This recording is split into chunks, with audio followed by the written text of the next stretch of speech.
حبیب خدا وقتی میگوید من بچم ابراهیم 6 ماهه بود که از دنیا گذشت. ابراهیم 6 ماهه بود، فرزند ماریا کفتیه. وقتی در قبر میگذاشت عمر حکایه میکند حبیب خدا را دیدم بسیار گریه میکرد و ابراهیم بچه‌ش در لحد گذاشت و چی گفت؟ ای ابراهیم الحال منکر و نکیر تو را میپرسند رب تو کیست؟ بگو رب من الله است. از تو میپرسند 6 ماه کودک رب تو کیست؟ رب من الله است. دین تو چیست؟ بگو دین من اسلام است. اگر پرسند پیغمبر تو کیست؟ بگو پیغمبر من پدرم محمد صلی الله علیه و سلم است.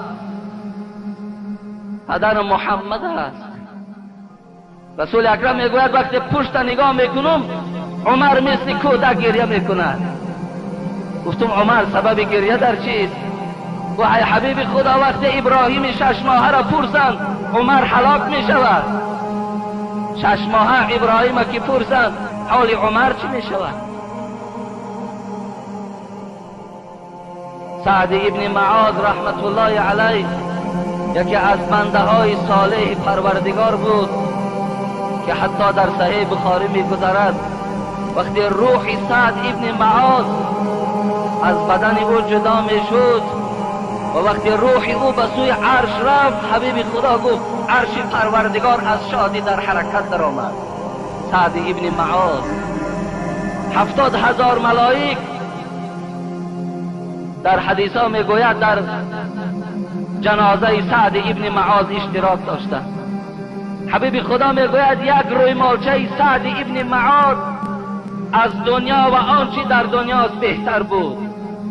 وقتی سعد ابن معاذ وارد قبرستان کردند همین بنده صالح را وقتی وارد قبر کردند حضرت جابر میگوید نگاه کردم حبیب خدا تسبیح ها را زیاد گفتن گرفت، از پس او تکبیر ها را روانه کردن گرفت. گفتم حبیب خدا راست هیچ قبر در این قدر راست نمی ایستادی، این قدر تسبیح و تکبیر نمی گفتی، چه حالت شد؟ گفت سعد ابن معاذ قبر جکی بنده که 70,000 ملائک در قبر در حضور جنازش بودند. عرش پروردگار به آمدن روح سعد ابن معاذ خرسند شد که سعد از دنیا گذشت. قبر سعد جکی. حبیب خدا گفت تا زمانی که قبر سعد نکشاد من تسبیح را قطع نکردم.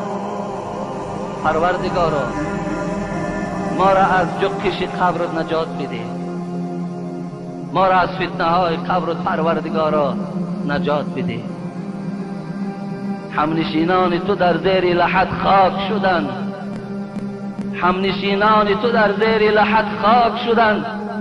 چشم عبرت بکشا خواجه اگر انسانی. به سر قبر یکی رفتم و گفتم چونی؟ جامی میگوید یک برادر ما زیارت رفتم به سر قبر یکی رفتم و گفتم چونی؟ گفت احوال چی پرسی که بیایی دانی؟ احوال چی بیان کنم تا اینجا نیای، تا داخل این نشوی؟ از حال این بیان کردن می شود.